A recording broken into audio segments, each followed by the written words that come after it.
My ex-wife's family tried to manipulate the court into taking my son away because he's autistic, so we fled and started over. But now my ex, who openly hated our son, is back, trying to take him from me too. I think her family is forcing her. My son was 5 years old when he told me for the first time that he wishes he was normal, but he didn't say that because he was feeling off that day. Rather because my brother-in-law Jared told him normal boys didn't cry at fireworks. That moment broke me. Because despite my son being high-functioning autistic and cognitively brilliant, he already knew that he was not good enough for the people around us. My wife left when he was 4 and blamed him. She told him he was defective. And after she left, her family started hovering over us, like a pack of seagulls circling a French fry. First came the unsolicited advice, then the visits. Then Jared, the ex-brother-in-law who once left my son alone at a gas station, by accident, started showing up more. "You've got to toughen him up," Jared said. "He needs to learn to stop whining over stupid things like sound."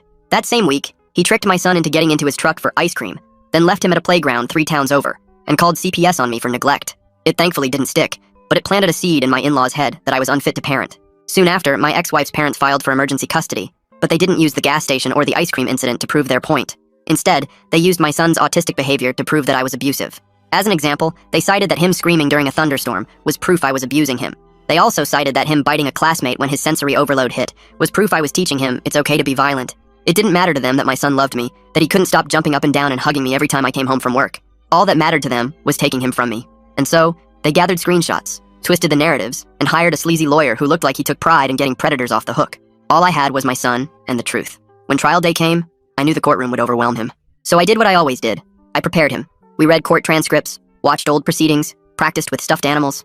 I explained what custody meant. I showed him how to breathe when it got too loud, and I made sure he knew that I loved him more than anything in this world. In the courtroom, the in-laws sat smug, Jared winking at me like he'd already won. As expected, their attorney painted me as negligent. He said my son needed proper structure. Even fabricated a lie about me laying hands on him.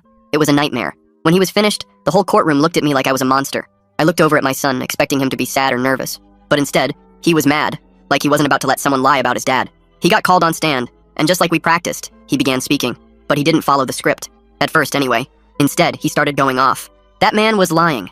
Never talk about my dad like that again. He never hit me. He loves me. When Mom hit me, he stopped her. I love my dad so much. He never lets my peas touch my mashed potatoes. He puts labels on my bookshelves so I can find every story. He doesn't lie. Ever. The room stilled. "I know Article 3 of the Family Code," my son added. "It says the court wants what is best for me, and what is best for me is staying with my dad." My in-law's lawyer tried to immediately object, but the judge held up a hand. "Let him finish." "Dad doesn't make me feel different like they do," my son said, pointing at Jared.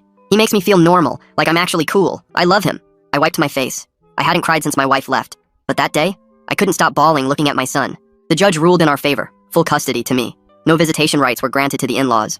Jared stood up, red-faced. "This is a joke!" The bailiff approached him as he continued to yell. "You'll regret this. You think this ends here?" They were escorted out. But as they passed, my ex-mother-in-law said, "You don't know what you've started." The truth was I didn't. But after winning that initial custody battle, I dared to believe our lives might return to normal for even a little. My son and I slowly rebuilt a structured routine, carefully managing his sensory needs and fostering a stable, nurturing home. Every day felt like a step forward. But beneath that fragile peace, the threat from my ex-wife Maria's family lurked ominously, like a shadow that refused to leave. At first, Jared and my ex-in-laws kept their distance, but their compliance was short-lived. Gradually, they started driving past our house more frequently, their familiar vehicles lingering just long enough to remind us they were watching. I tried to shield my son from their presence, but his anxiety heightened every time he glimpsed Jared's red truck near his school or at the parks we visited. My son's once peaceful routines began fracturing under this calculated intimidation.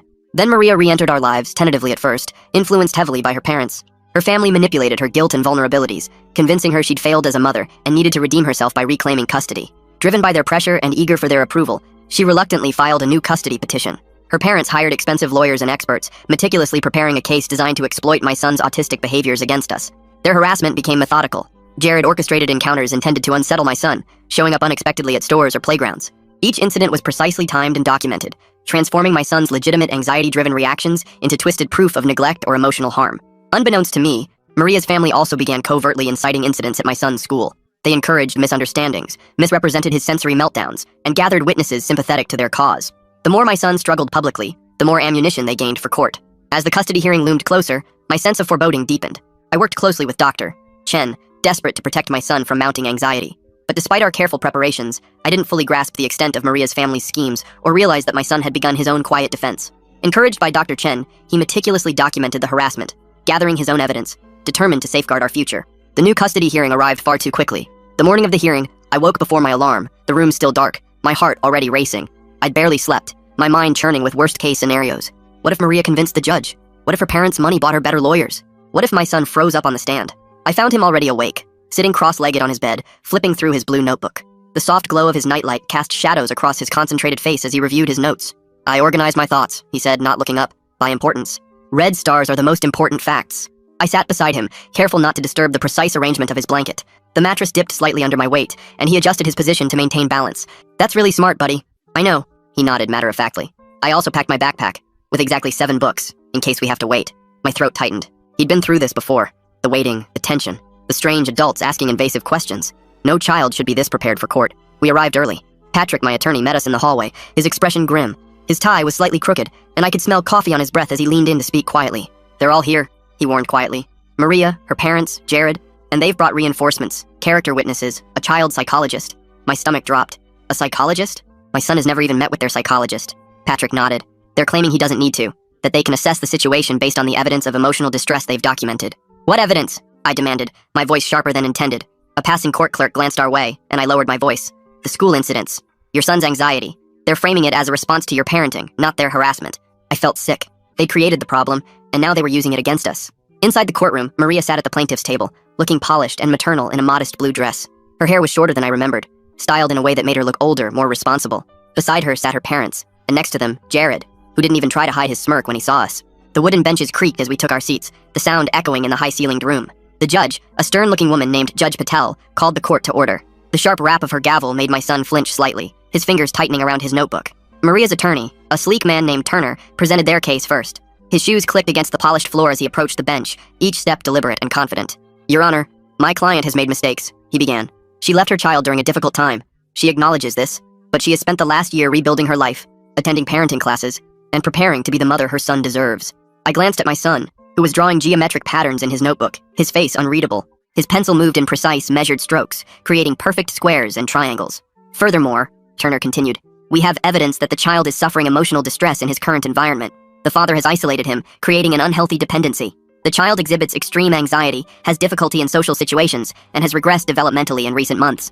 My hands clenched into fists under the table. They were using my son's autism against us, framing his natural behaviors as evidence of my failure. Patrick stood next. Your Honor, Mr. Turner's claims are not only false, but deliberately misleading. My client's son was diagnosed with high-functioning autism at age 3. His behaviors are consistent with his diagnosis and have been appropriately managed with therapy and consistent parenting. He presented documentation from Dr. Chen, detailing my son's progress over the years, the strategies we'd implemented, the milestones he'd reached. The papers rustled loudly as he handed them to the clerk. Furthermore, Patrick continued, the recent regression in behavior coincides exactly with the harassment campaign orchestrated by the maternal grandparents and uncle following their failed custody attempt. He presented my documentation, the dates, times, and photographs of their vehicles outside our home, at the school, following us to stores. The images showed Jared's distinctive red truck parked across from our house at odd hours, my ex-father-in-law standing at the edge of the school playground during recess. This isn't about a mother wanting to reconnect with her child, Patrick concluded. This is about control, and the person suffering most is the child they claim to care about. Judge Patel listened intently, occasionally making notes. Her pen scratched against paper, the sound barely audible in the quiet courtroom. When both sides had presented their initial arguments, she turned to my son. Young man, would you like to speak today? She asked gently. My son looked up from his notebook, his eyes darting around the courtroom before settling on the judge. He nodded and walked to the witness stand, his blue notebook clutched against his chest. His shoes made soft padding sounds on the carpet as he approached. I brought notes, he said, his voice small but clear, so I don't forget important things. Judge Patel smiled. That's very responsible. Please take your time. My son opened his notebook to a page marked with red stars. The paper crinkled as he smoothed it flat with his palm. First fact, my mom left when I was 4 years, 2 months, and 15 days old. She said I was broken. Maria flinched visibly. Her manicured nails dug into her palms, leaving small crescent marks on her skin. Second fact, she never called me. Not on my birthday. Not on Christmas. Not ever. He flipped the page. The sound seemed to echo in the silent courtroom. Third fact, Dad never said bad things about her. He said she wasn't ready to be a mom, that it wasn't my fault. He continued methodically, detailing the recent harassment, the nightmares, the fear he felt when strange cars followed us. He described how Grandpa and Uncle Jared would show up at his school and watch him through the fence during recess. His voice remained steady, but I could see his free hand gripping the edge of the witness stand, knuckles white with tension. It makes my brain feel like it's full of bees, he explained. I can't think. I can't breathe right. I have to hide under my desk. Then he turned to a page with a drawing, a simple sketch of a house with a sun above it. The lines were straight and precise, drawn with a ruler. This is what I want. A quiet house where nobody watches us, where I can read my books and Dad can help me with my science projects and nobody says I'm broken. Maria's attorney stood. Your Honor, while this is very touching, the child has clearly been coached. I don't get coached, my son interrupted, his voice suddenly sharp. I observe, I analyze, I conclude. He tapped his notebook. That's how my brain works. Judge Patel held up a hand to silence Turner. Continue, young man. My son took a deep breath. I could see his chest rise and fall as he steadied himself. Last fact. Yesterday, Uncle Jared came to our house. My head snapped up. What? I hadn't known this. A cold feeling spread through my chest. He thought I was at school, but I had a stomachache, so Dad let me stay home. I was in my room when Uncle Jared came to the back door. He was talking to someone on his phone. He said, "Once we get the kid, we'll make sure he never sees his father again. Maria just needs to play her part for a few more days." The courtroom erupted. Maria's face went pale. Her parents exchanged panicked glances. Jared stood up, pointing at my son. The sudden scrape of his chair against the floor made a harsh sound that echoed through the room. "He's lying! I never—" "Sit down, sir," Judge Patel ordered, her voice like steel.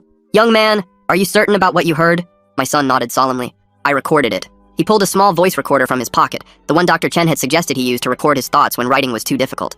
The plastic device looked tiny in his hand. Dad says evidence matters, so I collected evidence. Patrick quickly approached, took the recorder, and handed it to the bailiff, who passed it to Judge Patel. She listened to it privately through headphones, her expression darkening. After a tense silence, she removed the headphones. The soft click as she set them down seemed unnaturally loud.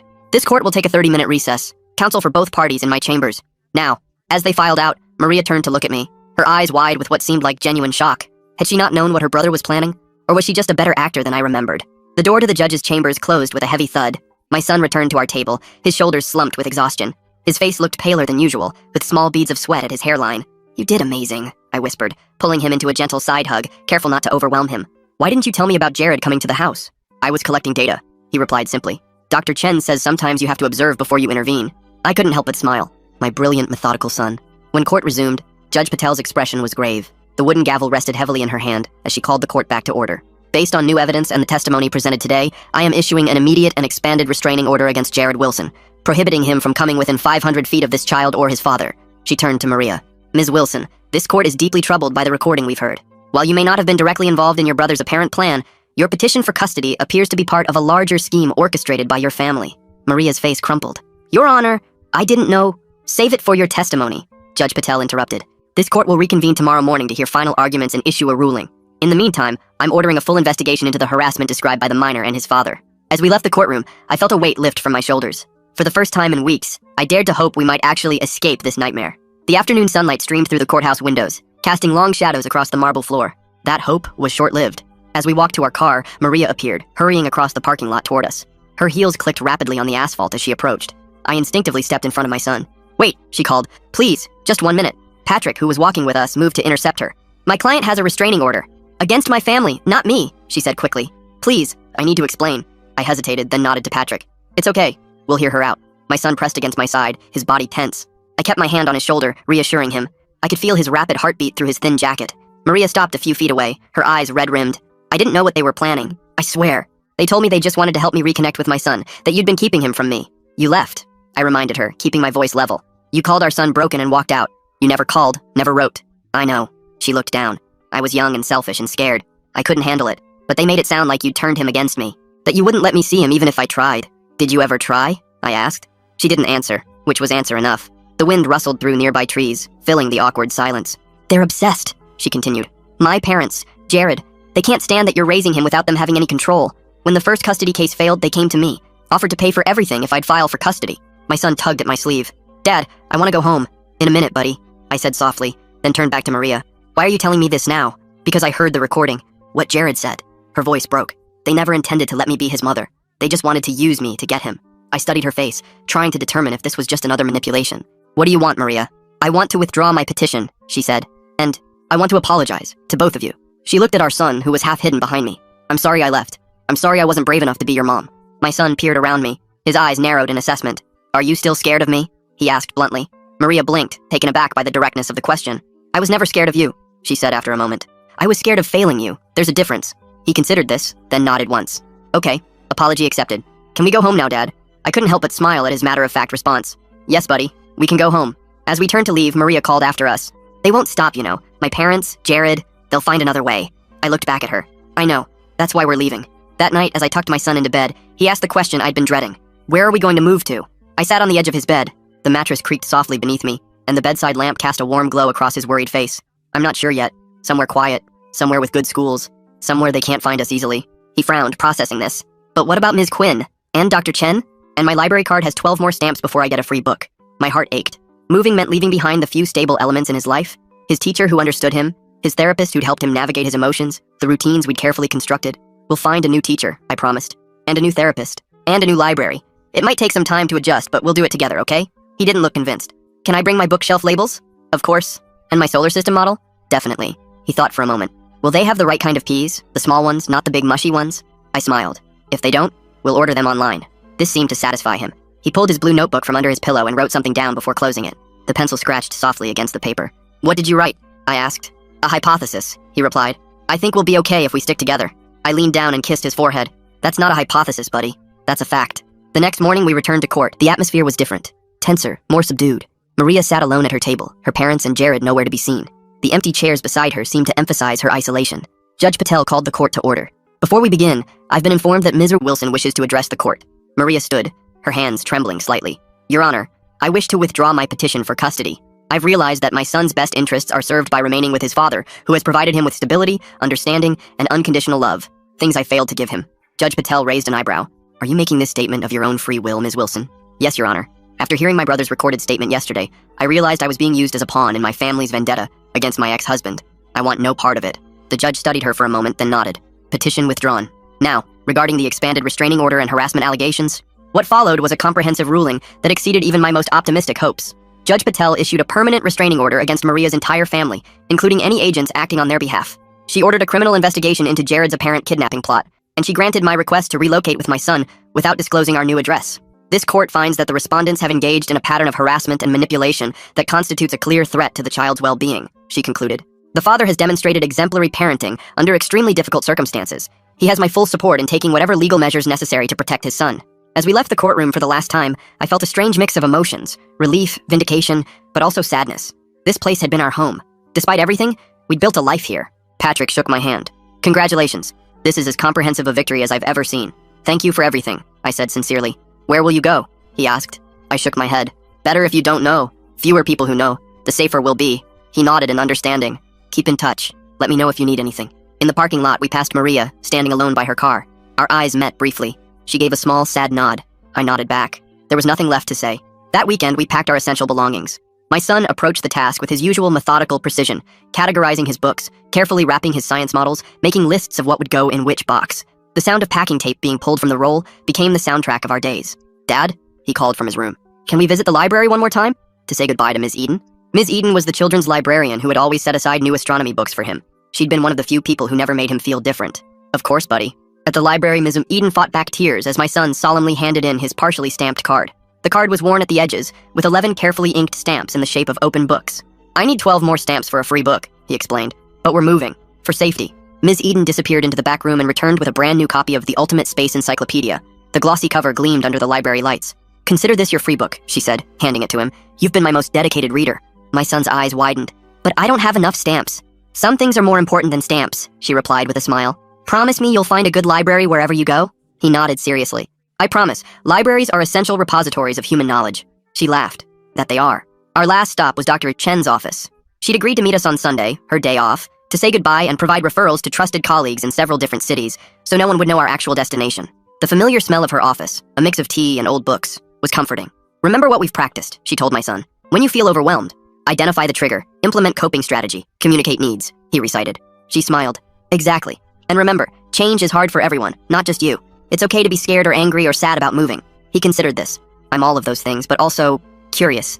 About our new home. Dr. Chen looked at me. He's going to be fine. You both are. The morning we left, I woke before dawn. Our packed SUV sat in the driveway, ready for the long drive ahead. The neighborhood was quiet, with only the occasional chirp of early birds breaking the silence. I did one final sweep of the house, checking for anything we might have forgotten. In my son's room, I found a piece of paper taped to the wall, a meticulous drawing of our house with 2 stick figures standing outside. Beneath it, in his careful handwriting, our first home, where Dad taught me I'm not broken. I carefully removed it and placed it in my wallet. The paper crinkled softly as I folded it. My son was already in the car when I came out, his blue notebook open on his lap, a new page titled, Our Adventure. The morning air was cool and damp, with fog lingering between houses. Ready? I asked, sliding into the driver's seat. He looked back at the house, then at me. Ready? Let's go somewhere they can't find us. As we pulled away, I checked the rearview mirror, half expecting to see a silver sedan or Jared's truck following us. But the street was empty, bathed in the soft light of dawn. We were free, for now. But I couldn't shake the feeling that this wasn't truly over. Maria's words echoed in my mind. They won't stop. People like her family, they don't just give up. I knew that all too well, which is why I had one more stop planned before we left town for good. A stop my son didn't know about. A precaution I hoped we'd never need, but one I couldn't afford to skip, because when it came to protecting my son, I wasn't taking any chances. Not anymore. Our last stop was at a small, unmarked office building on the outskirts of town. I told my son we needed to pick up some special travel documents, which wasn't entirely a lie. The building looked ordinary, gray concrete with tinted windows that reflected the morning light. "Wait here for just a minute," I said, leaving him in the car with his new space encyclopedia. "I'll be quick." Inside, a woman with close-cropped gray hair and sharp eyes greeted me. This was Diane, a former police detective turned private security consultant. Patrick had connected us. Her office smelled of coffee and paper, with filing cabinets lining the walls. "Everything's ready," she said, handing me a sealed envelope. "New driver's license, social security card, bank accounts. The works. Your new identity is as solid as I can make it. Background, credit history, employment records. Your son's school records have been transferred under the new name." I nodded, my throat tight. "And the monitoring? Already set up. We'll track any searches for your old names, any unusual activity around your previous contacts. If they start getting close, you'll know before they do." Back in the car, my son barely looked up from his book. The pages rustled as he turned them, absorbed in images of distant galaxies. "Did you get the documents?" he asked without looking up. "All set," I said, tucking the envelope into my jacket. "Ready for our big adventure?" He nodded, but his eyes lingered on the town passing by outside his window. Buildings and landmarks we'd known for years slipped past, growing smaller in the side mirror. "I calculated that we've lived in this house for 2,347 days, he said quietly. "That's a lot of days." "It is," I agreed. "But we'll have even more days in our new home. Will it have a backyard? For my telescope?" "Even better," I promised. "It has a deck on the roof, perfect for stargazing." That seemed to cheer him up. As we merged onto the highway, I felt the tension in my shoulders begin to ease. The farther we got from our old life, the safer we'd be. We drove for hours, stopping only for bathroom breaks and to stretch our legs. My son documented everything in his blue notebook. The license plates we saw from different states, the types of clouds in the sky, the exact mileage between rest stops. The scratching of his pencil became a comforting background noise to the hum of the engine.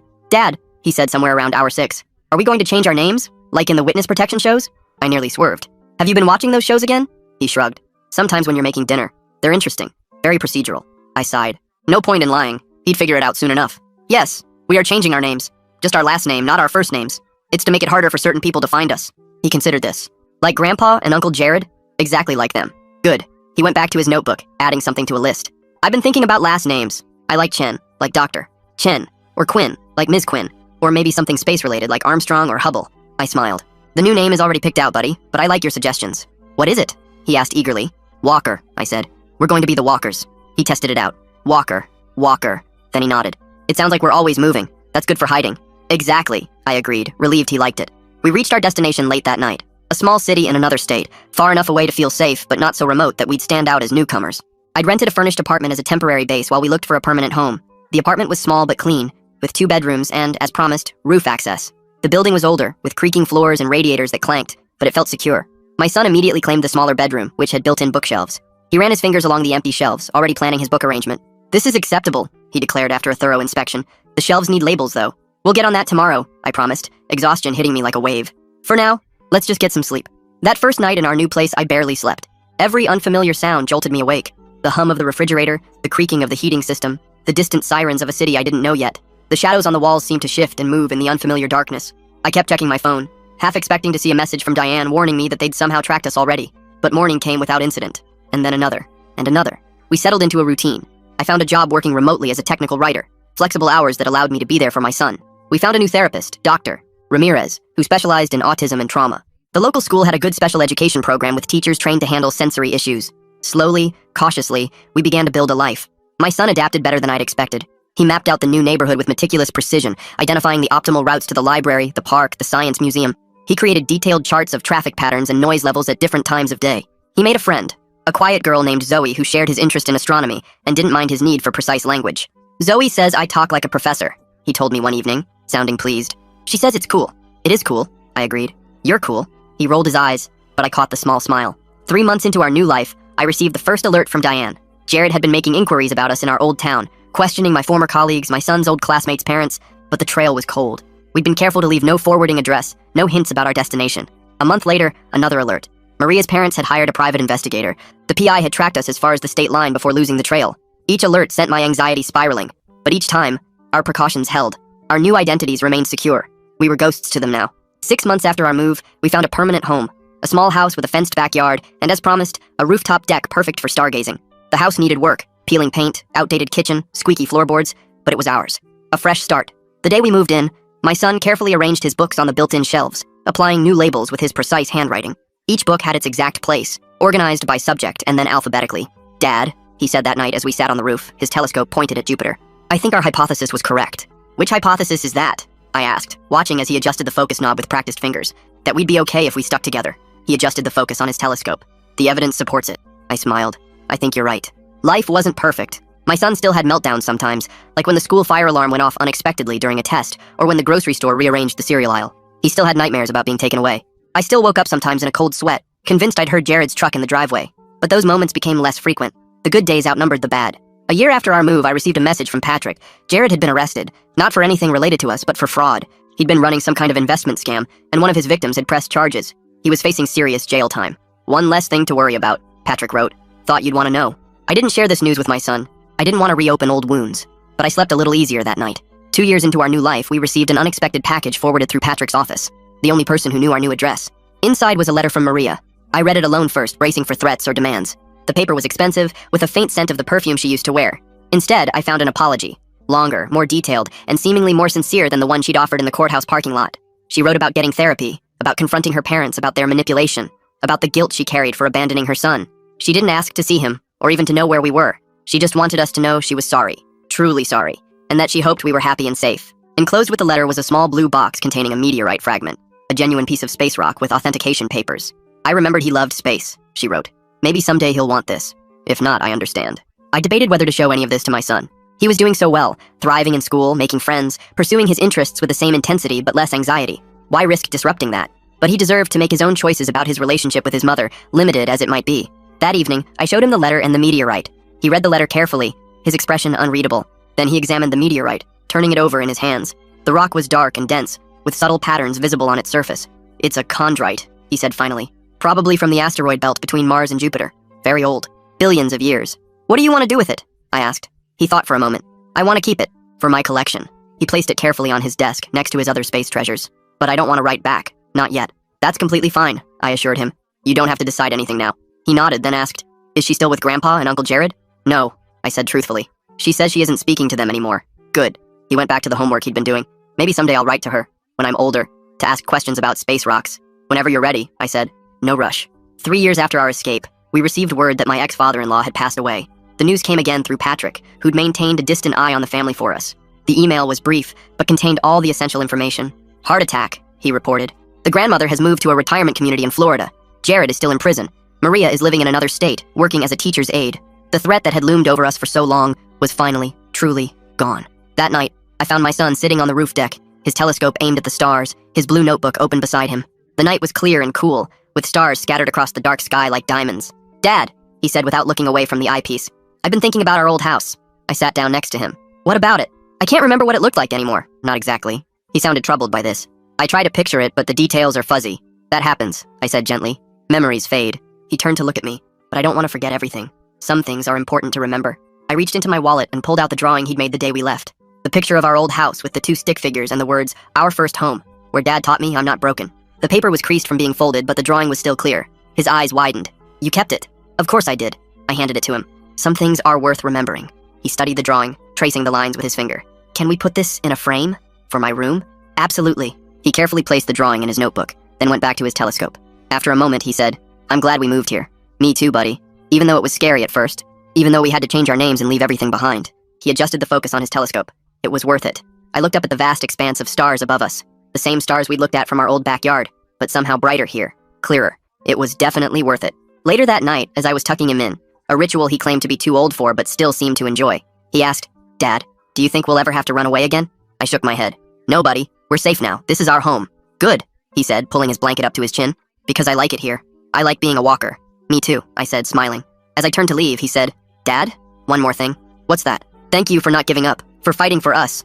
My throat tightened. Always, buddy. Always. 5 years after fleeing our old life, we celebrated with a camping trip to a dark sky preserve, a place with no light pollution where the stars shone with incredible clarity. My son, now 10, set up his telescope with practiced ease, consulting his star charts and making notes in the latest version of his blue notebook. As we sat by the campfire that night, he suddenly asked, Do you ever miss our old life? I considered the question. I miss some things, some people, but I don't miss the fear. He nodded thoughtfully. I used to be afraid all the time. I didn't even realize it until we moved and I stopped feeling that way. And how do you feel now? I asked. He looked up at the stars, his face illuminated by the firelight. Safe, he said simply. And not broken. Never broken. I put my arm around his shoulders, and for once, he didn't pull away. That's all I ever wanted for you. We sat in comfortable silence, watching the embers of the fire dance like distant stars. The past couldn't touch us anymore. We'd outrun it, outlasted it, outgrown it. We were the walkers now, and we were home.